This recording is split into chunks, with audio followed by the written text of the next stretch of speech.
Hi guys, Scofield from 800 Tech.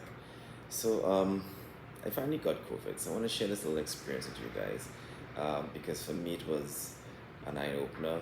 Um, it showed a lot of things that went well, and I just want to share this. And today we want to speak to the entrepreneurs here, the small business owners, because I got COVID and I think I'm pretty much healthy. Or I thought I was pretty much a healthy person. So I was diagnosed with COVID when I tested positive for COVID, sorry. And I thought, no, 2, 3 days, I'll be out. I had no symptoms. Um, so I have my 2 boosters in also. But as we went into like the second day, of course, I have no sniffling, no headache, no fever, no nothing like that. It's okay. So I said, okay, another day and we out. Then I started to develop some problems, some back problems. Um, so long and short of the story is I ended up having a kidney infection or some kidney issues. And it rendered me unable, because of the pain, unable to do any work. So this is where things got a little interesting. So for the first time in probably a long time, like years, I am unable to do anything because of the excruciating pain that I'm in. So I was forced to go into emergency medical leave. So I'm there lying down in pain, thinking about all the stuff I have to do, who's going to do it, and stuff like that. And I say, you know what? This is the time that you trust your team. This is the time when you lean on your team and depend on your team to take you through these scenarios, because the issue was serious and it could have gone any which way.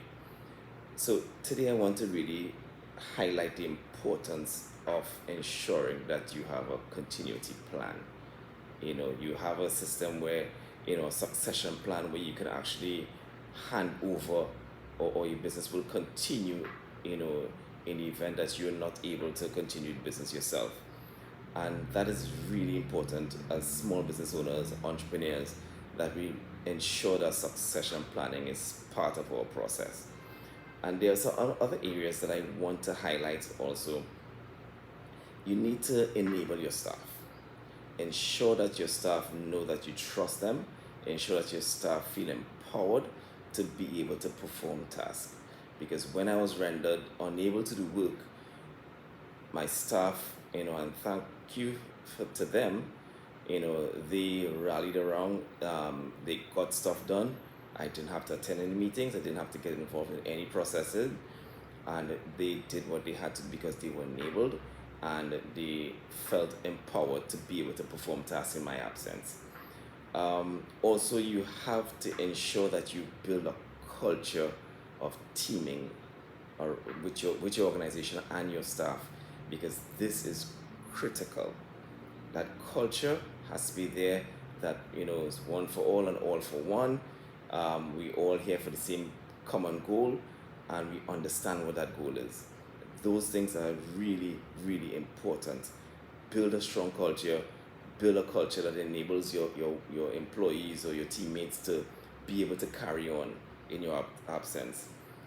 And then finally, the most important part is make sure that you document and you automate your processes.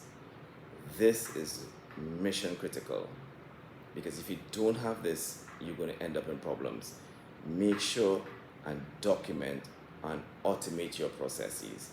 All right? Because your staff will have to rely on those processes and that documentation.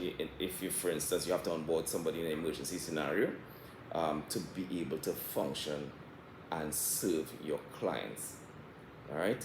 So remember again, succession planning for SMEs is not a myth, it's not something to brush off. Things happen. The world is very, very, very dynamic now, with all these new viruses popping up all over the place. Anything can happen. Please, let's make sure and we have a succession plan that facilitates a strong culture, enabled colleagues, and also processes that are documented and automated. Okay? Thank you guys. Enjoy.